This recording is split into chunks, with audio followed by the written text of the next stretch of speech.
Hello, Kartik Purnima की सबको हार्दिक शुभकामनाएं। तो सत्यनारायण भगवान जी के लिए हमने बनाया है चरणाव्रत। इसको हमने दूध, दही, घी, शहद, शक्कर, तुलसी और जल से बनाया है सबका मिक्सचर।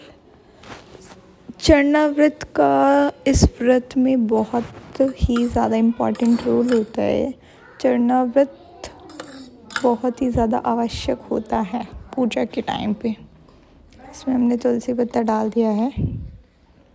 ये मैंने बना के रेडी कर दिया है। चलो अब इसको हम मंदिर में ले चलते हैं। तो ये मंदिर के पास आ गया है। यहाँ पर हमने फ्रूट्स रख दिए। नीचे थोड़ी सी चौकी पे जगह थी, मम्मी ने ऐसे फल और प्रसाद बना दिया है दूसरा भी। और ये तिलक हो गया है भगवान जी को। दीप प्रज्वलित हो गया है। अब भगवान की पूर्णिमा व्रत कथा। सत्यनारायण व्रत कथा का संदर्भ यह है कि पुराण काल में शौनकादि ऋषि नैमिषारण्य स्थिति महर्षि सूत के आश्रम पर पहुंचे। महर्षि सूत से प्रश्न करते हुए ऋषिगण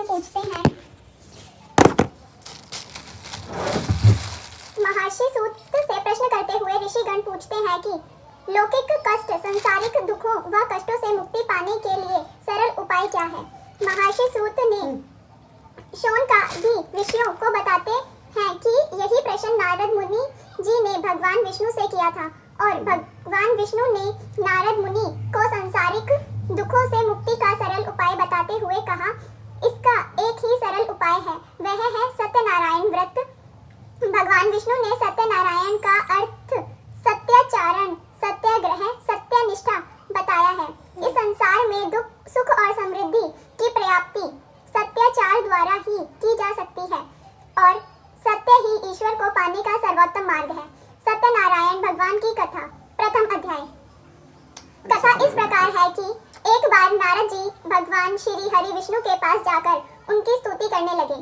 यह देख श्री हरि विष्णु नारद जी से बोले, हे भक्त, आप किस प्रयोजन से यहाँ आए हैं तथा आपके मन में क्या है, मुझे बताएं।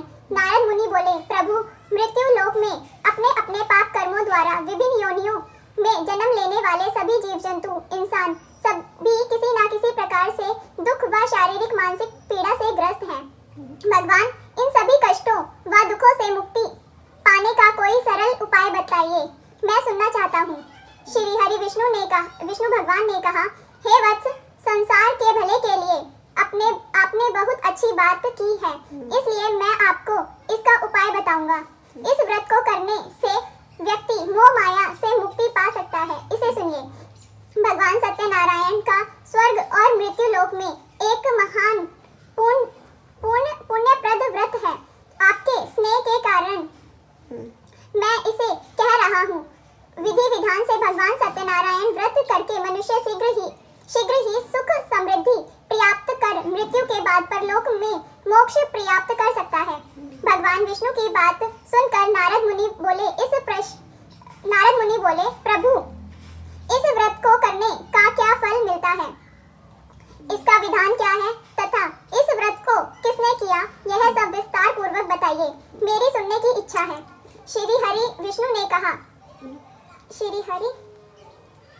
ने कहा, यह सत्यनारायण व्रत दुख, शारीरिक मानसिक शोक आदि का शमन करने वाला है, वह धन धान्य की वृद्धि करता है, सौभाग्य अखंड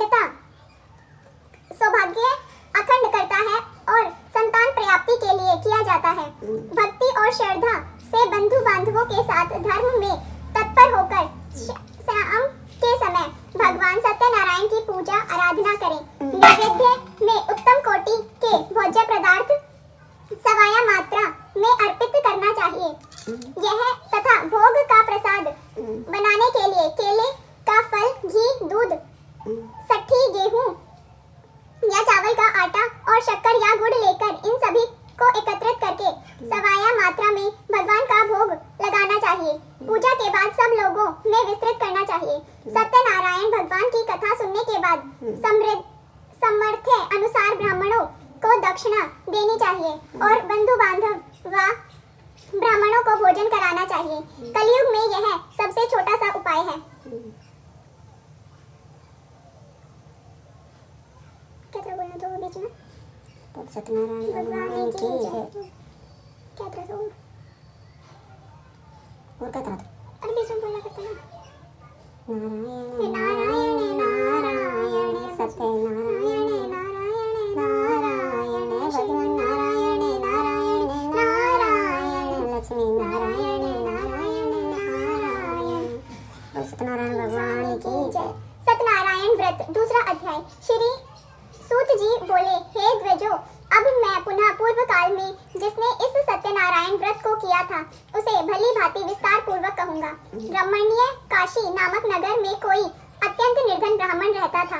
भूख और प्यास से व्याकुल होकर वह प्रतिदिन पृथ्वी पर भटकता रहता था। भूख और प्यास से व्याकुल होकर वह प्रतिदिन पृथ्वी पर भटकता रहता था। ब्राह्मण प्रिय भगवान से उस दुखी ब्राह्मण को देखकर वृद्ध ब्राह्मण का रूप धारण करके उस द्विज से आदर पूर्वक पूछा, हे विप्र, प्रतिदिन अत्यंत दुखी होकर तुम किस लिए पृथ्वी पर भ्रमण करते रहते हो? हे द्विज श्रेष्ठ, यह सब बतलाओ, मैं सुनना चाहता हूँ। ब्राह्मण बोला, प्रभु, मैं अत्यंत दरिद्र ब्राह्मण हूँ और भिक्षा के लिए ही पृथ्वी पर घूमा करता हूँ। यदि मेरी इस दरिद्रता को दूर करने का कोई उपाय जानते हो तो कृपा पूर्वक बतलाइए। वृद्ध ब्राह्मण बोला, हे ब्राह्मण देव, सत्यनारायण भगवान विष्णु अभिष्ट फल को देने वाले हैं। हे विप्र, तुम उनका उत्तम व्रत करो, जिससे करने से मनुष्य सभी दुखों से मुक्त हो जाता है। व्रत के विधान को भी ब्राह्मण से यत्न पूर्वक कहकर वृद्ध ब्राह्मण रूपधारी भगवान विष्णु कहीं वहीं पर अंतर ध्यान हो गए। वृद्ध ब्राह्मण ने जैसा कहा उस व्रत को अच्छी प्रकार से वैसे ही करूंगा। यह सोचकर उस ब्राह्मण को रात में नींद नहीं आई। अगले दिन प्रातः काल उठकर सत्यनारायण का व्रत करूंगा, ऐसा संकल्प करके वह ब्राह्मण भिक्षा के लिए चल पड़ा। उस दिन ब्राह्मण को भिक्षा में बहुत सा धन प्राप्त हुआ। उसी धन से उसने बंधु बांधवों के साथ भगवान सत्यनारायण का व्रत किया। इस व्रत के प्रभाव से वह श्रेष्ठ ब्राह्मण सभी दुखों से मुक्त होकर समस्त संपत्तियों से संपन्न होकर उस दिन से लेकर प्रत्येक महीने उसने यह व्रत किया। इस प्रकार भगवान सत्यनारायण के इस व्रत को करके वह श्रेष्ठ ब्राह्मण सभी पापों से मुक्त हो गया और उसने दुर्लभ मोक्ष पद को प्राप्त किया। हे विप्र, पृथ्वी पर जब कोई भी मनुष्य श्री सत्यनारायण का व्रत करेगा उसी समय उसके समस्त दुख नष्ट हो जाएंगे। हे ब्राह्मणों, इस प्रकार भगवान नारायण ने महात्मा नारद जी से जो कुछ कहा मैंने वह सब आप लोगों को कह दिया। आगे अब और क्या कहूँ? हे मुने, इस पृथ्वी पर उस ब्राह्मण से सुने हुए इस व्रत को किसने किया? हम वह सब सुनना चाहते हैं। उस व्रत पर हमारी श्रद्धा हो रही है। श्री सूत जी बोले, मुनियों, पृथ्वी पर जिसने यह व्रत किया उसे आप लोग सुने। एक बार वह ध्वज श्रेष्ठ अपनी धन संपत्ति के अनुसार बंधु बांधवों तथा परिजनों के साथ व्रत के लिए उद्यत हुआ। इसी बीच एक लकड़हारा वहां आया और लकड़ी बाहर रखकर उस ब्राह्मण के घर आया। प्यास से व्याकुल वह उस ब्राह्मण को व्रत करता हुआ देख प्रणाम करके उससे बोला, प्रभु, आप यह क्या कर रहे हैं? इसके करने से किस फल की प्राप्ति होती है? विस्तार पूर्वक मुझसे कहिए। विप्र ने कहा, यह सत्यनारायण का व्रत है जो सभी मनोरथों को प्रदान करने वाला है। उसी के प्रभाव से मुझे यह सब महान धन धान्य आदि प्राप्त हुआ है। जल पीकर तथा प्रसाद ग्रहण करके वह नगर चला गया। सत्यनारायण देव के लिए मन में ऐसा सोचने लगा कि आज लकड़ी बेचने से जो धन प्राप्त होगा उसी धन से भगवान सत्यनारायण का श्रेष्ठ व्रत करूंगा। इस प्रकार मन से चिंतन करता हुआ लकड़ी को मस्तिष्क पर रखकर उस सुंदर नगर में गया जहां धन संपन्न लोग रहते थे। उस दिन उसने लकड़ी का दुगना मूल्य प्राप्त किया। इसके बाद प्रसन्न हृदय होकर वह पके हुए केले का फल, शक्कर, घी, दूध और गेहूं का चूर्ण सवाया मात्रा में लेकर अपने घर आया। तत्पश्चात उसने अपने बांधवों को बुलाकर विधि विधान से भगवान श्री सत्यनारायण का व्रत किया। उस व्रत के प्रभाव से वह धन पुत्र से संपन्न हो गया और इस लोक में अनेक सुखों का उपभोग कर अंत में सत्यपुरी अथवा वैकुंठ लोक चला गया। भजमन नारायण नारायण नारायण श्रीमन नारायण नारायण नारायण सत्यनारायण नारायण नारायण लक्ष्मी नारायण नारायण नारायण सत्यनारायण नारायण भगवान की जय। सत्यनारायण व्रत तीसरा अध्याय। श्री सूत जी बोले, श्रेष्ठ मुनियों, अब मैं पुनः आगे की कथा कहूँगा, आप लोग सुने। प्राचीन काल में उल्का मुख नाम का एक राजा था। वह जितेंद्रिय, सत्यवादी तथा अत्यंत बुद्धिमान था। वह विद्वान राजा प्रतिदिन देवालय जाता और ब्राह्मणों को धन देकर संतुष्ट करता था। कमल के समान मुख वाली उसकी धर्मपत्नी शीला विनय और सौंदर्य आदि गुणों से संपन्न तथा प्रतिपरायण थी। राजा एक दिन अपनी धर्मपत्नी के साथ भद्रशिला नदी के तट पर श्री सत्यनारायण का व्रत कर रहा था। उसी समय व्यापार के लिए अनेक प्रकार के पुष्कल धनराशियों से संपन्न एक साधु नाम का बनिया वहां आया। भद्रशिला नदी के तट पर नाव को स्थापित कर वह राजा के समीप गया और राजा को उस व्रत में दीक्षित देखकर विनय पूर्वक पूछने लगा। साधु ने कहा, राजन, आप भक्ति युक्त चित्त से यह क्या कर रहे हैं? कृपा कर वह सब बताइए, इस समय मैं सुनना चाहता हूँ। राजा बोले, हे साधु, पुत्र की प्राप्ति की कामना से अपने बंधु बांधवों के साथ मैं अतुल तेज संपन्न भगवान विष्णु का व्रत एवं पूजन कर रहा हूँ। राजा की बात सुनकर साधु ने आदर पूर्वक कहा, राजन, इस विषय में आप मुझे सब कुछ विस्तार से बताइए। आपके कथा अनुसार मैं व्रत एवं पूजन करूँगा। मुझे भी संतान नहीं है, इससे अवश्य ही संतान प्राप्ति होगी। ऐसा विचार कर वह व्यापार से निवृत्त हो आनंद पूर्वक अपने घर आया। उसने अपनी भार्या से संतति प्रदान करने वाले इस सत्य व्रत को विस्तार पूर्वक बताया। जब मुझे संतान प्राप्ति होगी तब मैं इस व्रत को करूंगा। इस प्रकार वह साधु ने अपनी भार्या लीलावती से कहा। एक दिन उसकी लीलावती नाम की सती साध्वी भार्या पति के साथ आनंद चित्त से ऋतुकालीन धर्माचार्य में प्रवृत्त हुई और भगवान श्री सत्यनारायण की कृपा से उसकी वह भार्या गर्भवती हुई। 10वें महीने में उससे कन्या रतन की उत्पत्ति हुई और वह शुक्ल पक्ष के चंद्रमा की भांति प्रतिदिन बढ़ने लगी। उस कन्या का कलावती नाम रखा गया। इसके बाद एक दिन लीलावती ने अपने स्वामी से मधुर वाणी में कहा, आप पूर्व में संकल्पित श्री सत्यनारायण के व्रत को क्यों नहीं कर रहे? साधु बोला, प्रिय, इसके विवाह के समय व्रत करूंगा। इस प्रकार अपनी पत्नी को भली भांति आश्वासित कर वह व्यापार करने के लिए नगर की ओर चला गया। इधर कन्या कलावती पिता के घर में बढ़ने लगी। तदंतर धर्मज्ञ साधु ने नगर में सखियों के साथ क्रीड़ा करती हुई अपनी कन्या को विवाह योग्य देखकर आपस में मंत्रणा करके कन्या विवाह के लिए श्रेष्ठ वर का आवेशन करो, ऐसा दूत से कहकर शीघ्र ही उसे भेज दिया। उसकी आज्ञा प्राप्त करके दूत कंचन नामक नगर में गया और वहां से एक वाणिक का पुत्र लेकर आया। उस साधु ने उस वाणिक के पुत्र को सुंदर और गुणों से संपन्न देखा। अपनी जाति के लोगों तथा बंधु बांधवों के साथ संतुष्ट चित्त हो विधि विधान से वाणिक पुत्र के हाथ में कन्या का दान कर दिया। उस समय वह साधु बनिया दुर्भाग्यवश भगवान का वह उत्तम व्रत भूल गया। पूर्व संकल्प के अनुसार विवाह के समय में व्रत न करने के कारण भगवान उस पर रुष्ट हो गए।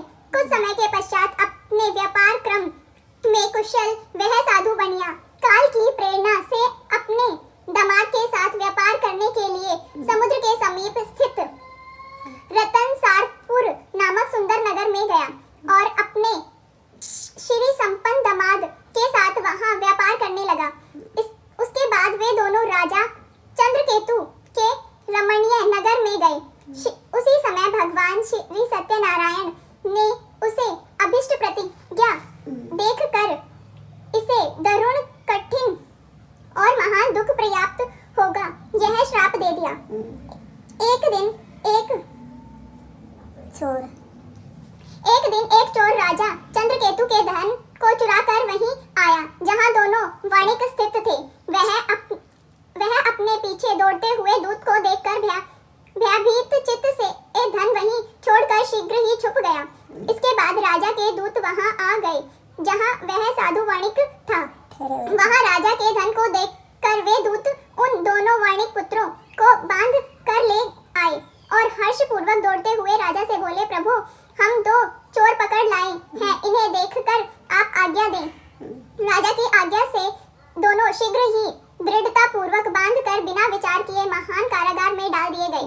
भगवान सत्यदेव की माया से किसी ने उन दोनों की बात नहीं सुनी और राजा चंद्रकेतु ने उन दोनों का धन भी ले लिया।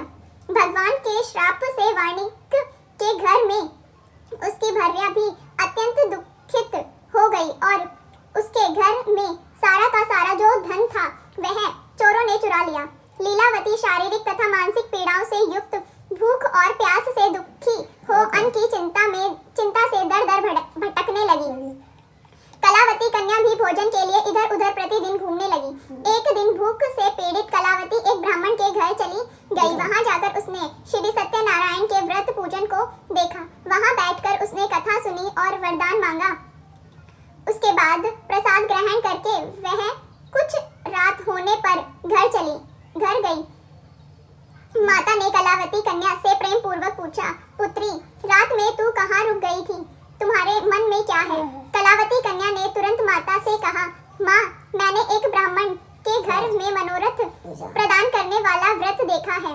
कन्या की उस बात को सुनकर वह वाणी की भार्या व्रत करने को उद्यत हुई और प्रसन्न मन से उस साध्वी ने बंधु बांधवों के साथ भगवान श्री सत्यनारायण का व्रत किया तथा इस प्रकार प्रार्थना की, भगवान आप हमारे पति एवं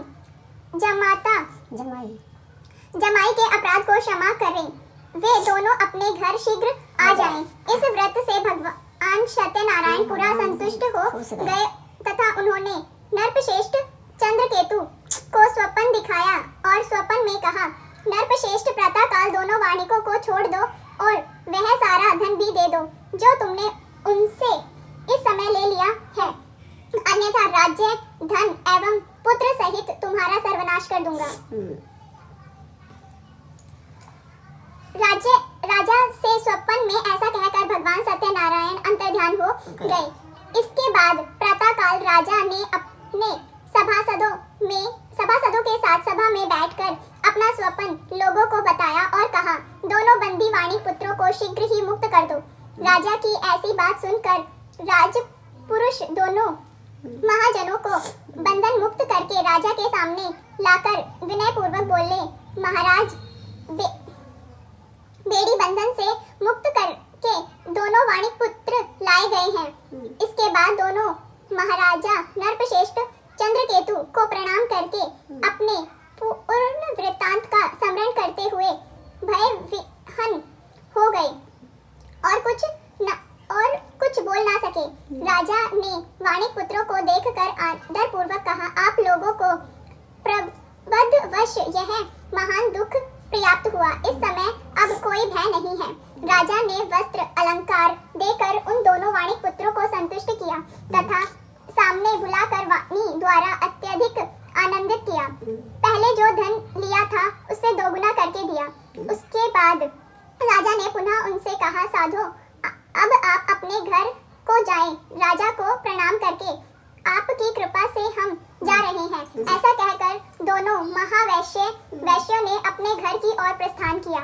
श्रीमन्नारायण नारायण नारायण भजमन्नारायण नारायण नारायण श्रीमन्नारायण नारायण नारायण भजमन्नारायण नारायण नारायण लक्ष्मी नारायण नारायण नारायण भगवान की जय। श्री सत्यनारायण भगवान की जय। सत्यनारायण व्रत चौथा अध्याय।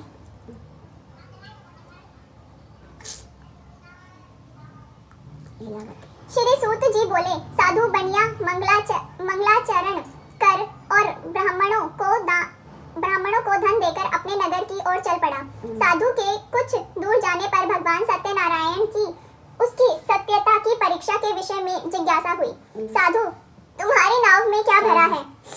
तब धन के मंद में चूर दोनों महाजनों ने अवहेलना पूर्वक हंसते हुए कहा, दंडी सन्यासी, क्यों पूछ रहे हो? क्या कुछ मुद्रा लेने की इच्छा है? हमारी नाव में तो लता और पत्ते आदि भरे हैं।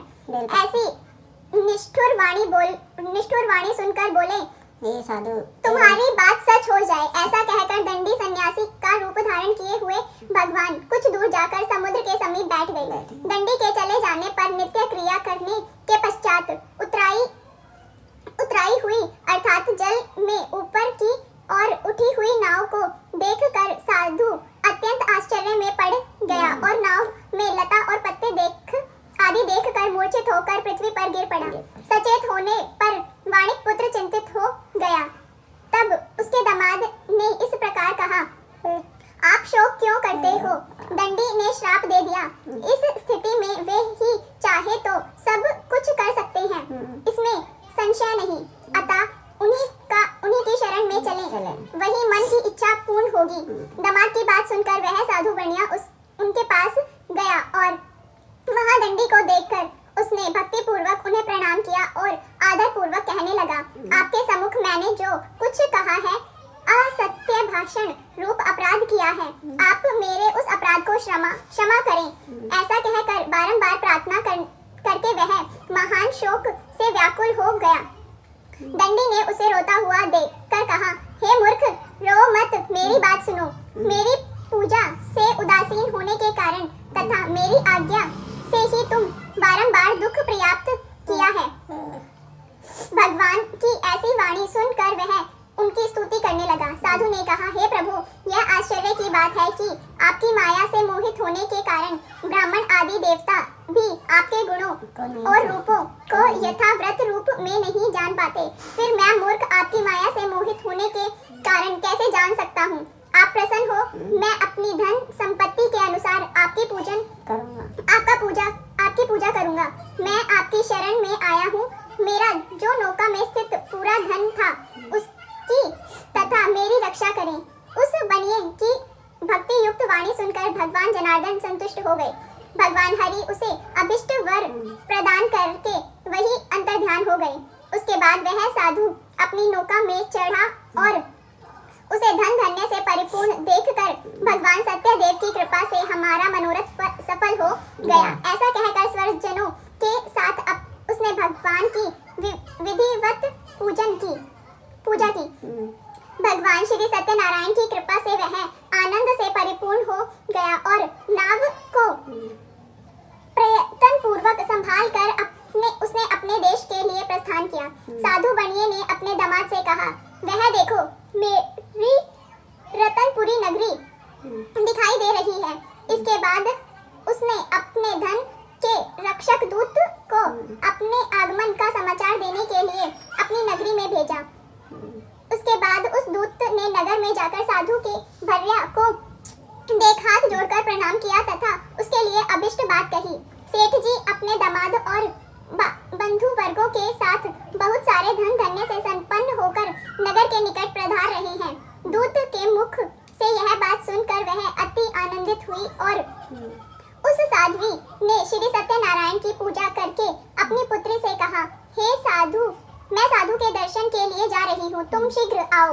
माता का ऐसा वचन सुनकर व्रत को समाप्त करके प्रसाद का परित्याग कर वह कलावती भी अपने पति का दर्शन करने के लिए चल पड़ी। इससे भगवान सत्यनारायण रुष्ट हो गए और फिर उसके पति को तथा नौका को धन के साथ हरण करके जल में डुबो दिया।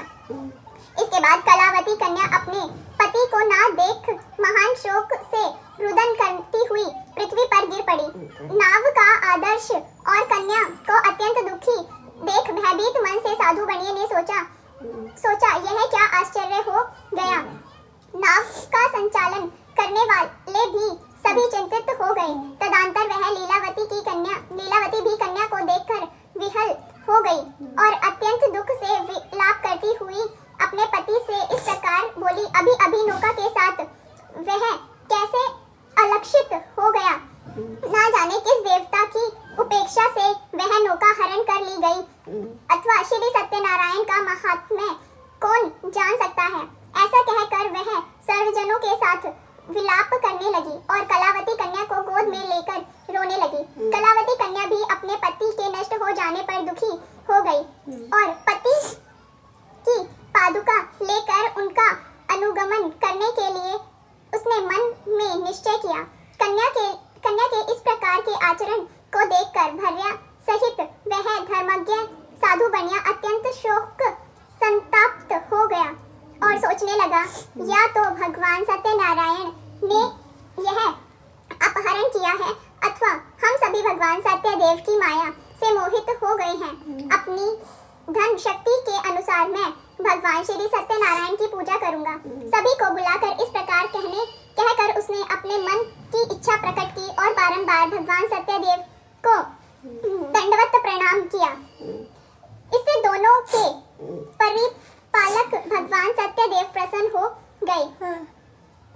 इससे तीनों के प्रतिपालक भगवान सत्यदेव प्रसन्न हो गए। भक्तवत्सल भगवान ने कृपा पूर्वक आकाशवाणी की, तुम्हारी कन्या प्रसाद छोड़कर अपने पति को देखने चली आई। निश्चय ही इसी कारण उसका पति अदृश्य हो गया। यदि घर जाकर प्रसाद खाकर वह पुनः आए तो हे साधु बनिया, तुम्हारी पुत्री पति को पर्याप्त करेगी, इसमें संशय नहीं। कन्या कलावती भी आकाश मंडल से ऐसी वाणी सुनकर शीघ्र ही घर चली और उसने प्रसाद ग्रहण किया। पुनः आकर सर्वजनों तथा अपने पति को देख वह कलावती कन्या ने अपने पति से कहा, अब तो घर चले, विलंब क्यों कर रहे हैं। कन्या की वह बात सुनकर वाणिक पुत्र संतुष्ट हो गया और विधि विधान से भगवान सत्यनारायण का पूजन अपने धन तथा बंधु बांधवों के साथ अपने घर गया। तदंतर पूर्णिमा और तथा संक्रांति पर्वों पर भगवान सत्यनारायण का पूजन करते हुए इस लोक में सुख भोग कर अंत में वह सत्यपुरी वैकुंठ लोक में चला गया। श्रीमन्नारायण नारायण नारायण भजमन नारायण नारायण नारायण श्रीमन्नारायण नारायण नारायण भजमन नारायण नारायण नारायण लक्ष्मी नारायण नारायण नारायण सत्यनारायण। श्री सत्यनारायण भगवान की जय। सत्यनारायण व्रत 5वां अध्याय। श्री सूत जी बोले, श्रेष्ठ मुनियों, अब इसके बाद मैं दूसरी कथा कहूँगा। आप लोग सुने। अपनी प्रजा का पालन करने में तत्पर तुंगध्वज नामक एक राजा था। उसने सत्यदेव का प्रसाद का परित्याग करके दुख प्राप्त किया। एक बार वह वन में बहुत से पशुओं को मारकर वट वृक्ष के नीचे आया। वहां उसने देखा कि गोपगण बंधु बांधवों के साथ संतुष्ट होकर भक्ति पूर्वक भगवान सत्यदेव की पूजा कर रहे हैं। राजा यह देखकर भी अहंकार वश ना तो वहां गया और ना उससे भगवान सत्यनारायण को प्रणाम ही किया। पूजन के बाद सभी गोपगण भगवान का प्रसाद राजा के समीप रख कर वहां से लौट गए और इच्छा अनुसार उन सभी ने भगवान का प्रसाद ग्रहण किया।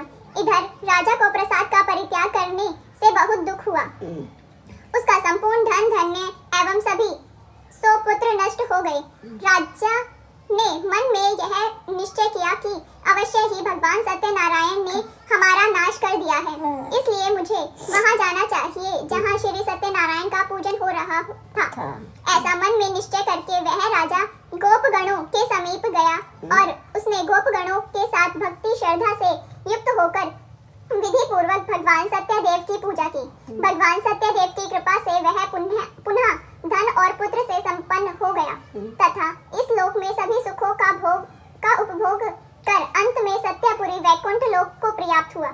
श्री सूत जी कहते हैं, जो व्यक्ति इस परम दुर्लभ श्री सत्यनारायण के व्रत को करता है और पुण्यमयी तथा फल प्रदायिनी भगवान की कथा को भक्ति युक्त होकर सुनता है, उसे भगवान सत्यनारायण की कृपा से धन धान्य आदि की प्राप्ति होती है।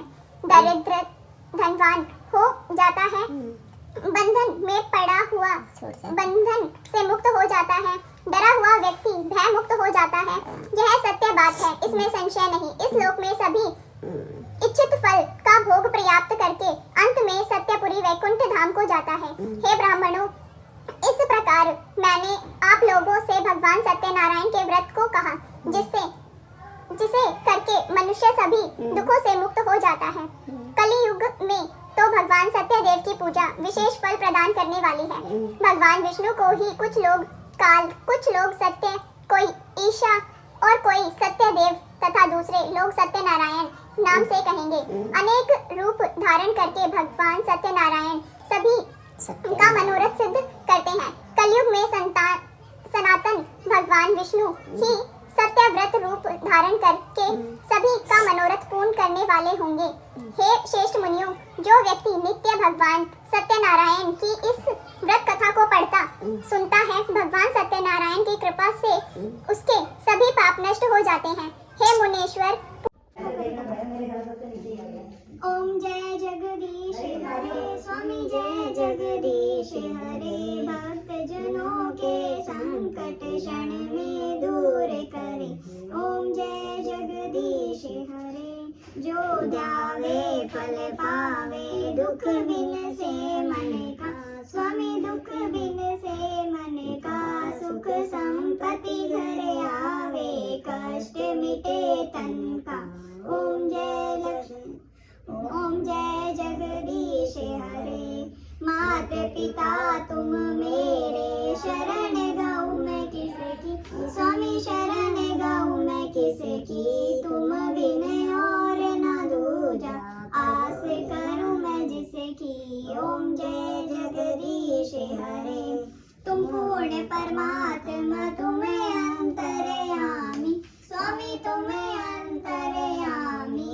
पार ब्रह्म परमेश्वर, तुम सबके स्वामी। ओम जय जगदीश हरे। तुम करुणा के सागर, तुम्हें पालन करता। स्वामी तुम्हें पालन करता। मैं मूर्ख खल कामी, मैं सेवक तुम स्वामी। कृपा करो भरता। ओम जय जगदीश हरे। तुम हो एक अगोचर, सबके प्राणपति। स्वामी सबके प्राणपति। किस विधि मिलूं दया मैं तुमको, मैं कुमति। ओम जय जगदीश हरे। दीन बंधु दुख हरता, ठाकुर तुम मेरे। स्वामी ठाकुर तुम मेरे। अपने हाथ उठाओ, अपनी शरण लगाओ। द्वार पड़ा मैं तेरे। ओम जय जगदीश हरे। विषय विकार मिटाओ, पाप हरो देवा। स्वामी कष्ट हरो देवा। श्रद्धा भक्ति बढ़ाओ, श्रद्धा प्रेम बढ़ाओ। तन की सेवा। ओम जय जगदीश हरे। तन मन धन सब कुछ है तेरा। स्वामी सब कुछ है तेरा। तेरा तुझको अर्पण क्या लागे मेरा। ओम जय जगदीश हरे। श्याम सुंदर जी की आरती जो कोई नित गावे। कहते शिवानंद स्वामी, मन वांछित फल पावे। ओम जय जगदीश हरे। जय लक्ष्मी रमना, स्वामी जय लक्ष्मी रमना। सत्यनारायण स्वामी, जन पातक हरना। जय लक्ष्मी रमना। रतन जड़ित सिंहासन, अद्भुत छवि राजे। स्वामी अद्भुत छवि राजे। नारद करत निरंजन, घंटा ध्वनि बाजे। ओम जय लक्ष्मी रमना।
प्रसाद सवायो कदली फल मेवा स्वामी कदली फल मेवा धूप दीप तुलसी से राजी सतदेवा जय लक्ष्मी रमना श्री सत्यनारायण जी की आरती जो कोई जन गावे प्रेम सहित गावे कहते शिवानंद स्वामी सुख संपत्ति पावे जय लक्ष्मी रमना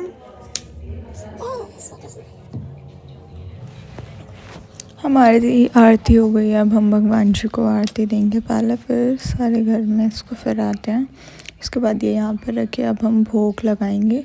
सबसे पहले हमने चरणामृत का भोग लगाया है। उसके बाद हम ऐसे बाकी प्रसाद का भी भोग लगाएंगे। इसके बाद घी है ये, और उसके बाद चावलों का भोग लगाया है जो कि चावल शक्कर के साथ है। उसके बाद हमने एक मिठाई होती है काजू की पन्नी, उसका भोग लगाया है। उसके बाद हम केला का भोग लगाएंगे जो इस पूजा में भी बहुत ज़्यादा इम्पॉर्टेंट होता है। तो हमने केला का भोग लगाया है और ये हमारे भोग लग चुका है ऑलमोस्ट। उसके बाद हम ठाकुर जी को भोग लगाएंगे। अब हम ठाकुर जी को भोग लगा रहे हैं, देन हमारी गौ माताओं को भोग लगाएंगे दोनों को। उसके बाद प्रसाद बटेगा। ये मुझे चरणाव्रत मिला है पहले, उसके बाद मुझे बाकी प्रसाद मिला है। ऐसे थैंक यू फॉर वॉचिंग।